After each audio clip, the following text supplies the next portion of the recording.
I'm Janet. I'm an artist, and I'm going to do a few things today. I'm going to talk a little bit about me to start off with, set some context what I'm doing here.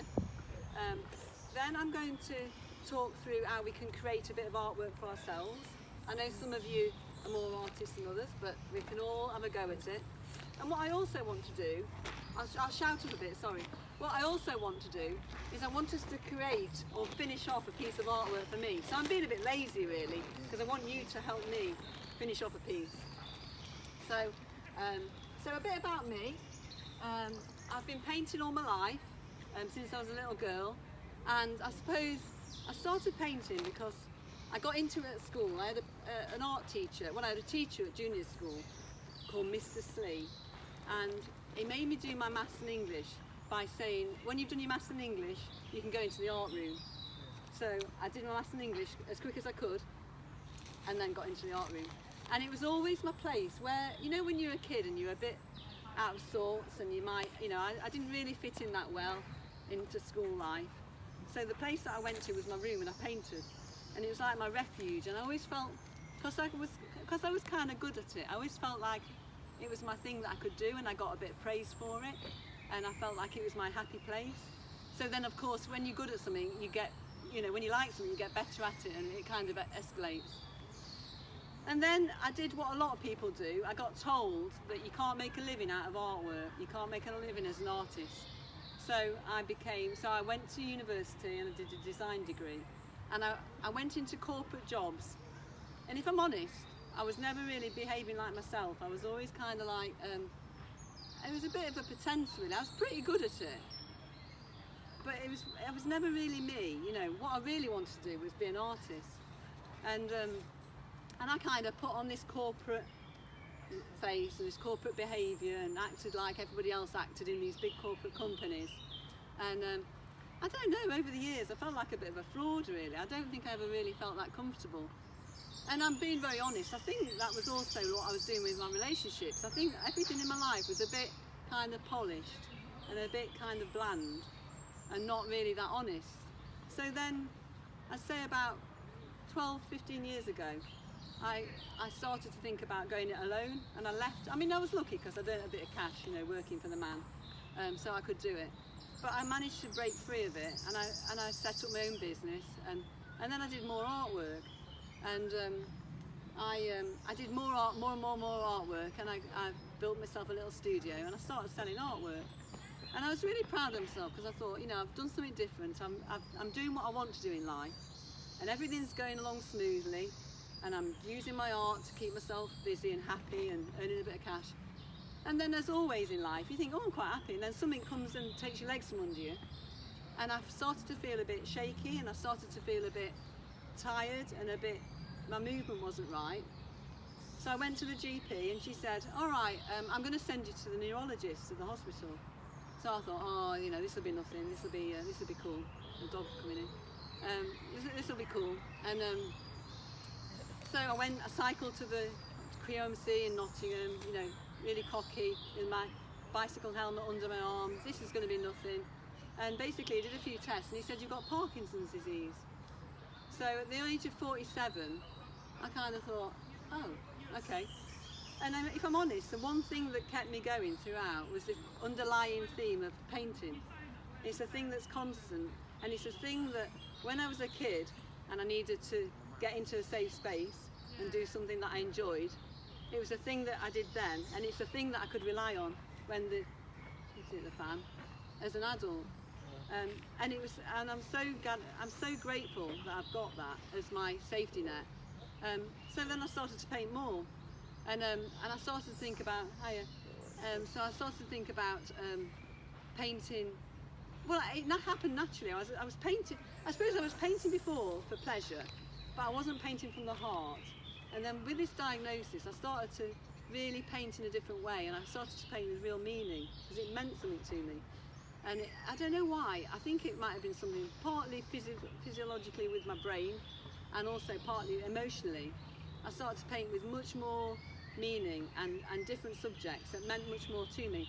And not repeating what I did in my previous life with work and kind of living a lie. You know, I'm painting with more honesty. So I recognised as well that there was something to do with colour, and painting with different colours and using different colours got me out of a mood. So it either got me out of a mood, or I naturally. So I'm looking at that pink there. I had a scarf like that, and I naturally was drawn to putting that colour like that underneath things, because I think it was a natural urge to use bright colours and pinks. And sorry, what was the illness? Did you say? Sorry, Parkinson's. Okay, sorry. So no, it's fine. So that was about 3.5 years ago. So and it's really weird how things.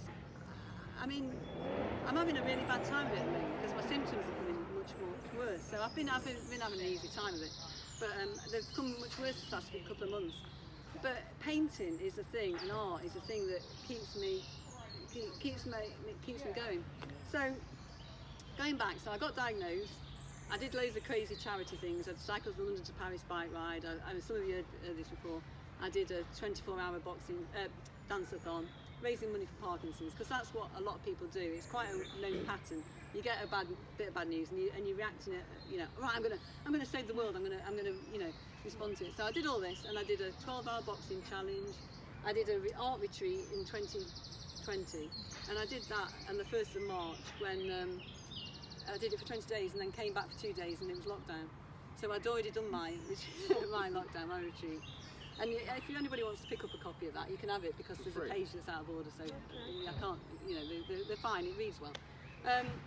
So I did that, and then, but then latterly, I've done a couple of things that I'm really proud of. So getting back to my painting, I made a friend called Chris, who's also got Parkinson's, and she's about the same stage as I am with it, tiny bit older, but not much. And she'd lost all her self-esteem through having to retire early from her job. She was a head of PE, she was head of house at this posh school in Nottingham, and we were both really having in a bad state. And I said to her, "Shall we do some painting?" And she came to my house, and we did some painting in the garden and set some flowers up. And what was beautiful about it was I know what painting and drawing does for me, and I've known what it's done all my life. And then to see somebody who's never done it, who's having a bad time, get exactly the same from it that I do, but in a really condensed amount of time. So she did this painting, and we did it step by step, and she did something really good, and she really loved it. And then from then on, I got we've painted ever since, and I've had some funding through Disability Arts Online, and we did this thing called Artful Parkies, and we toured North Yorkshire in my camper van. She never camped either. It was brilliant. And we set up the easels, and we just painted. And it was such a lovely thing to do. If you ever want to look at my website, Painting with Mr. P, there's a video about it, and there's the story and the photos and the paintings. So it's www.paintingwithmrp.com. But I'll remind you of it. But it's on there. There's a video of it, and it was a commission from Disability Arts Online. So that was fantastic, and that was really, it made me develop as an artist, seeing somebody else get what I get from it. And then, so then I had a bit of a breather, and we got involved. It's still art in a different form, a theatrical Parky Players, and that's another, we can talk to you about that later. Still see it online. Yeah. So that's kept us busy, writing a theatre production and working with these lovely chaps.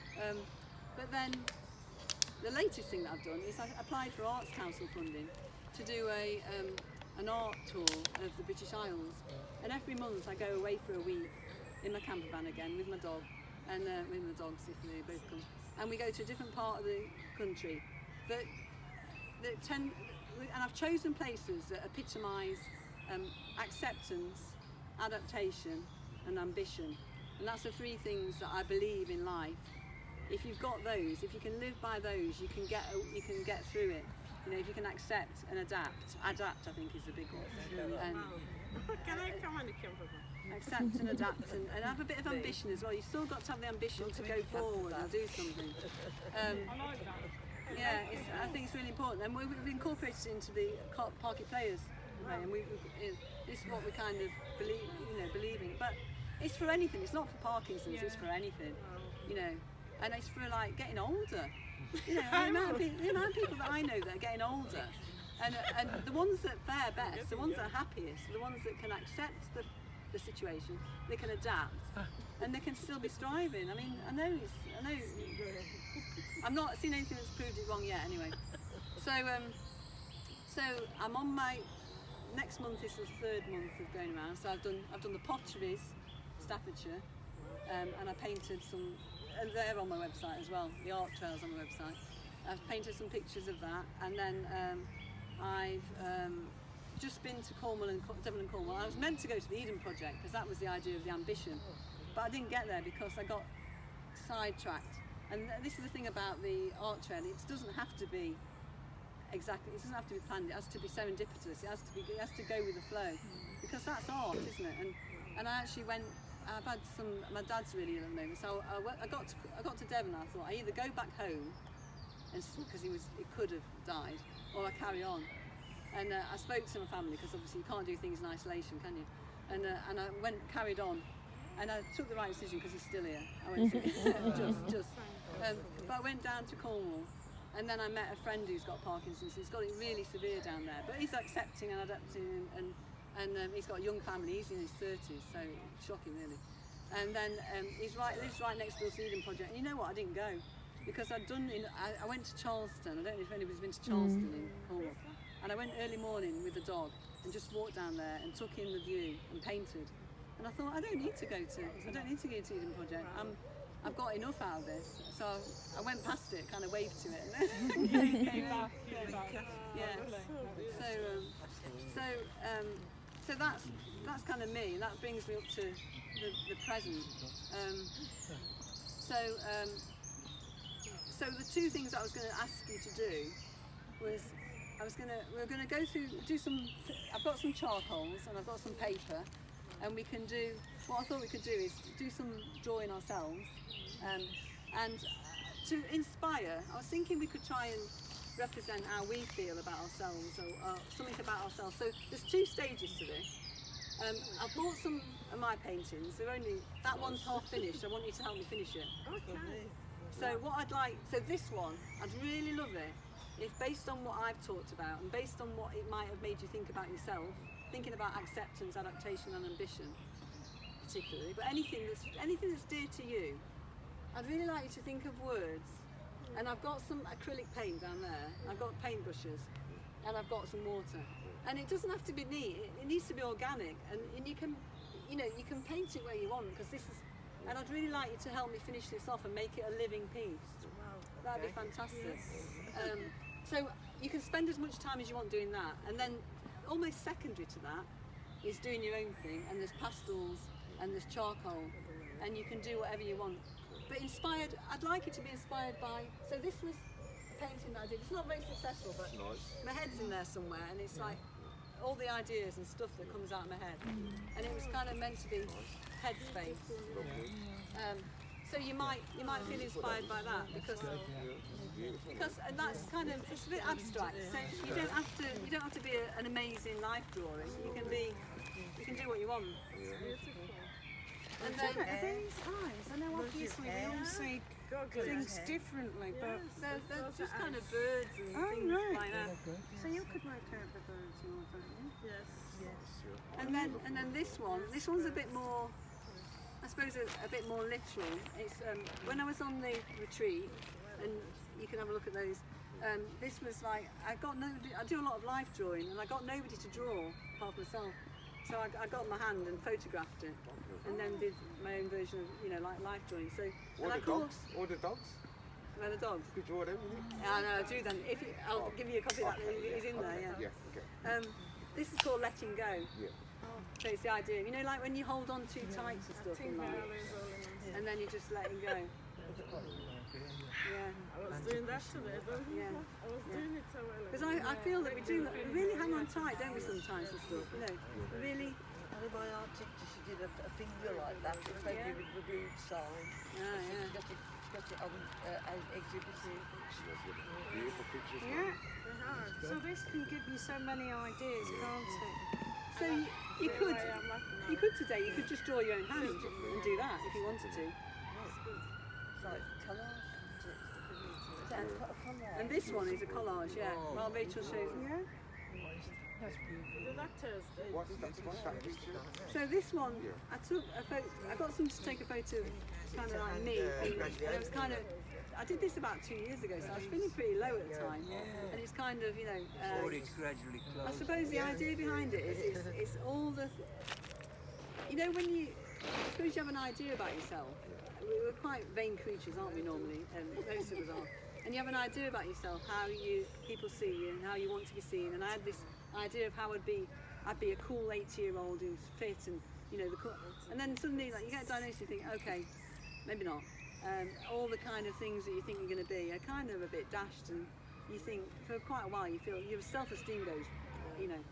And I suppose this was the idea behind this is it's all the images of media and all the kind of fancy magazines and all the images of people, you know, jumping off cliffs and you know, and it's all the stuff that you made. It's all the stuff that you made up of that makes you who you are, and you have to kind of work with that and accept it and move on from it.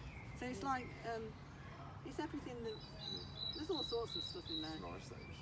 But, Best one, isn't it? Yeah. It's very deep, is that what you're saying, Drew? Monday, I'll get a picture of that. But you know, it's okay to be deep in it sometimes, as long as we're bright, as long as we. Are you on a beach there? I don't know where I am You really. got picture, don't you? You know that one there? Like I'm me, I a bit don't even scared know to where do I it. am. Because I don't want to spoil it. I would be very pleased if you listened to it. You sure? Honestly, that one Sometimes we don't know where is we're not going. finished. It's not. It's there to be completed. Okay. And if I came Remember away you were from this reminding me what did I with say your this morning? You interpretation, remember your down things on there? it, I'd You be were telling me. delighted. Would that help you? Remember Yeah, this morning? I'd be delighted. You said Well, then this it'd be a morning. proper piece of work, Just the wouldn't it? ground. She was helping me a while ago. She always does. Nice lady.